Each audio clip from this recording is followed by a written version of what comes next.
with robotics and AI, this is really the path to abundance for all.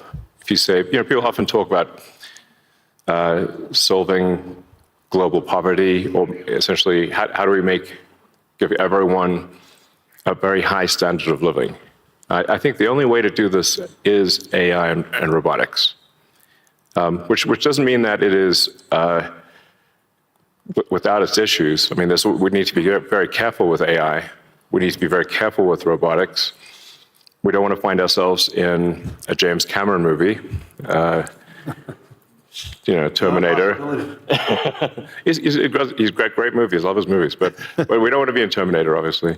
But if you have ubiquitous AI that is essentially free or close to it, and ubiquitous robotics, then you will have an explosion in the global economy, an expansion in the global economy that is truly beyond all precedent.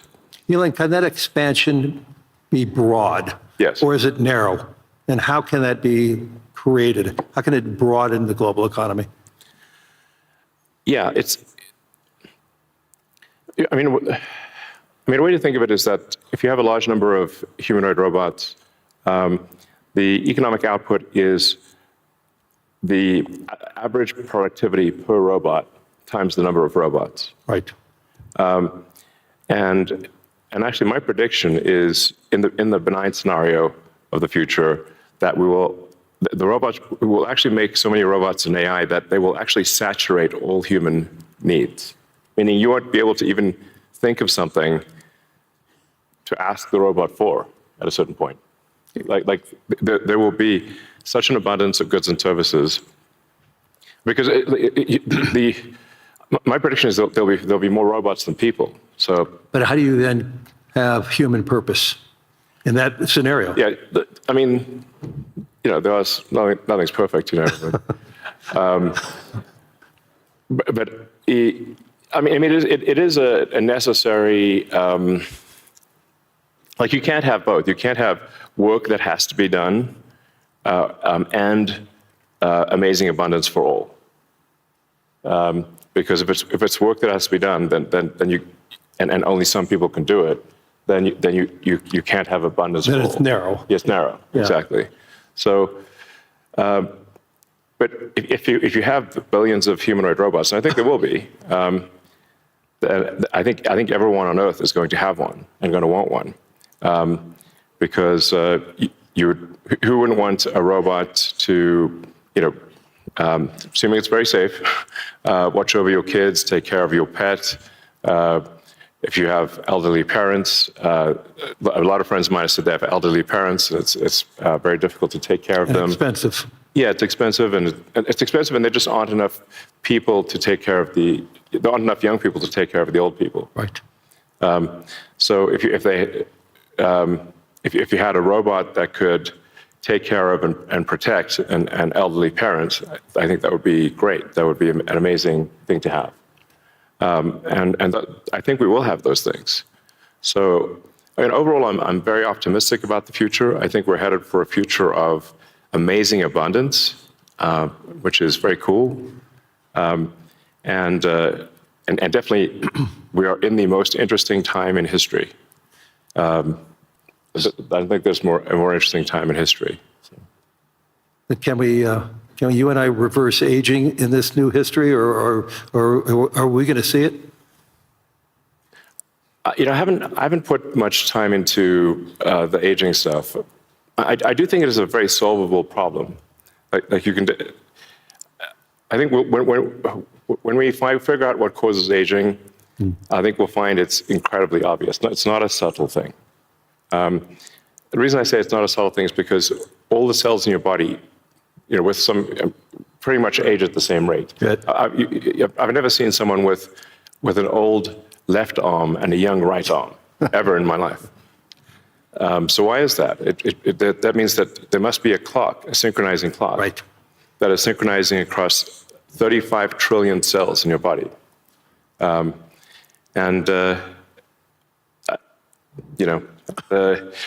is some benefit to death, by the way.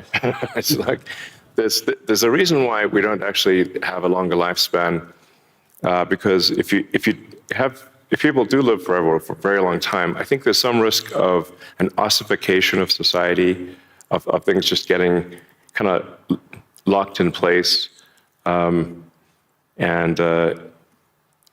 it just may become stultifying, just not lack vibrancy. But that said, do I think we'll figure out ways to extend life and maybe even reverse aging? I think that's highly likely. I'm looking forward to that. Yeah. So in the future that you talk about, the AI models, autonomous machines, rockets, depends on massive increases in compute, massive increases in energy, expensive energy, manufacturing scale. What are the bottlenecks to get there? And then, once again, with all that expenditures, again, how can we make sure that it's broad and not narrow?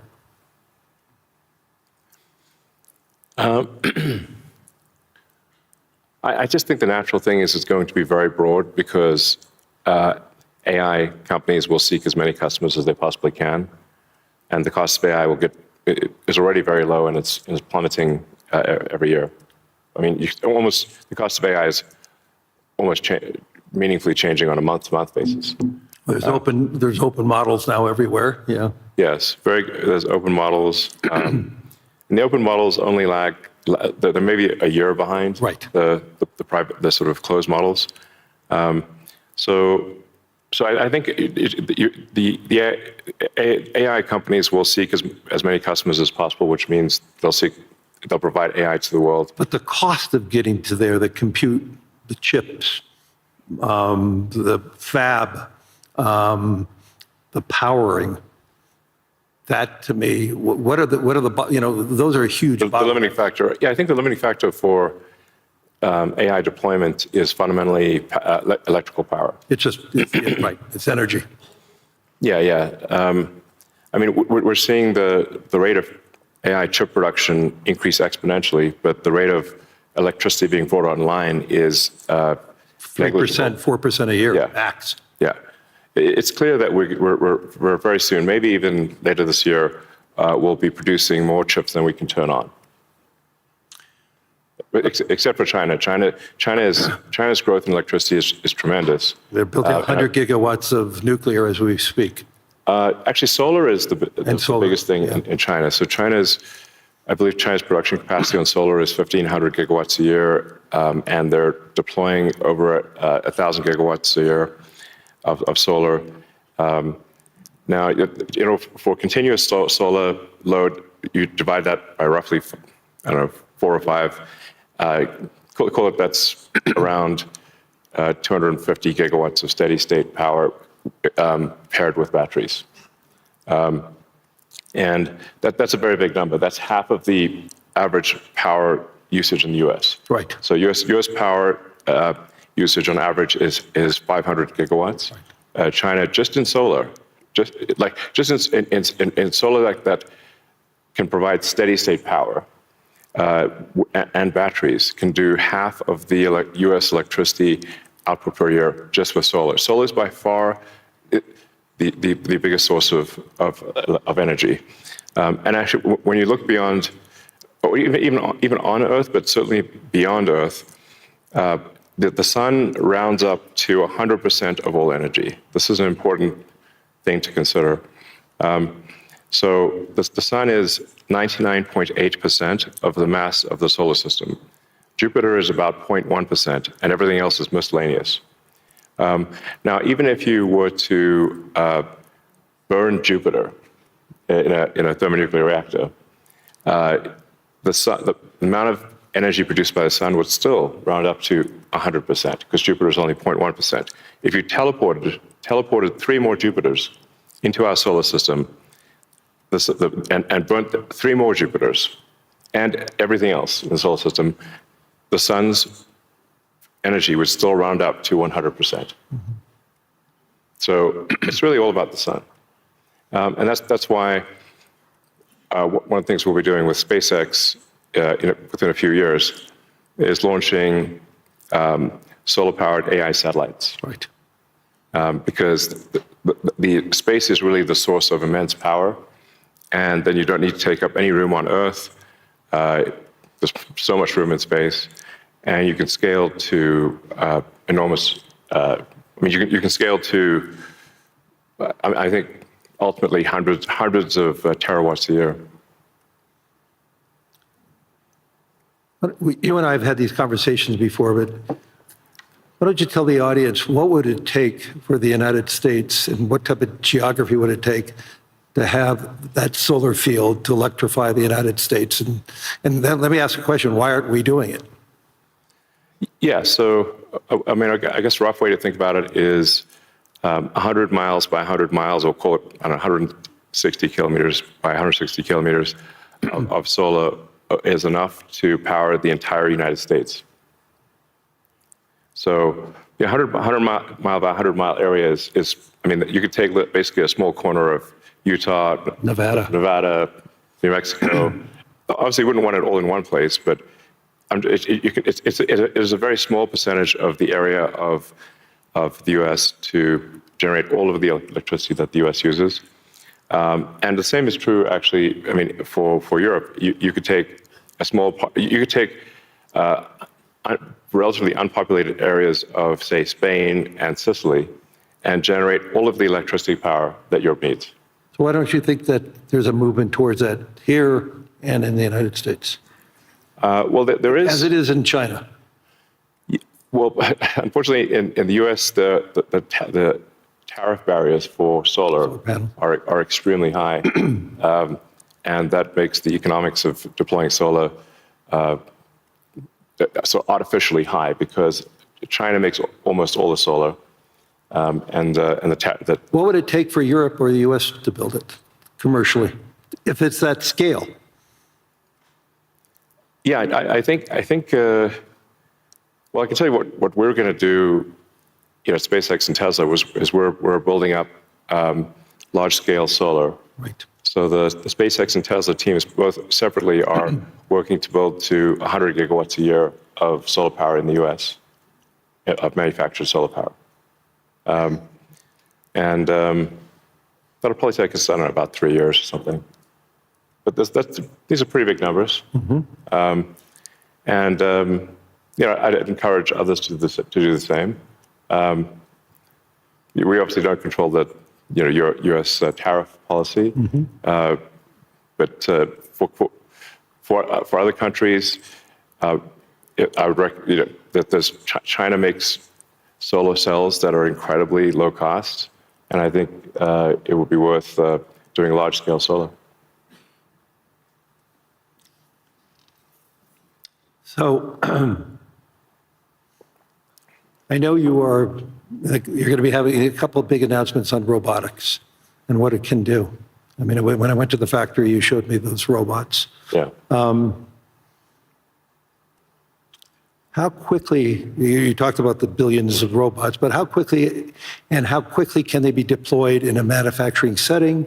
How quickly can they be utilized and be functional and create that abundance that you talked about?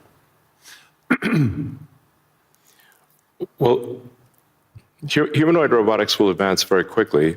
I think we do have some of the Tesla Optimus robots doing simple tasks in the factory.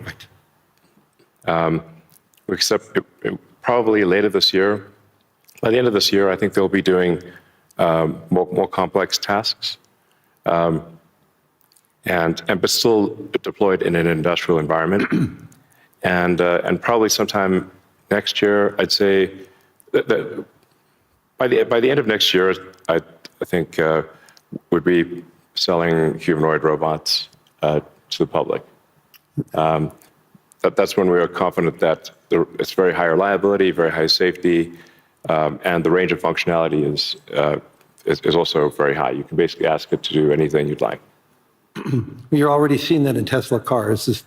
the software changes that you're doing. And what is it, Yeah. every quarter now, a software change that upgrades the ability of the robot within the car? Yes, the Tesla full self-driving software, we update it sometimes once a week. Recently, some of the insurance companies have said that it is actually so safe, when Tesla full self-driving is so safe that they're offering customers half-price insurance if they use Tesla full self-driving in their car. And that can be monitored by the insurance company? Is that part of the agreement then? Yeah.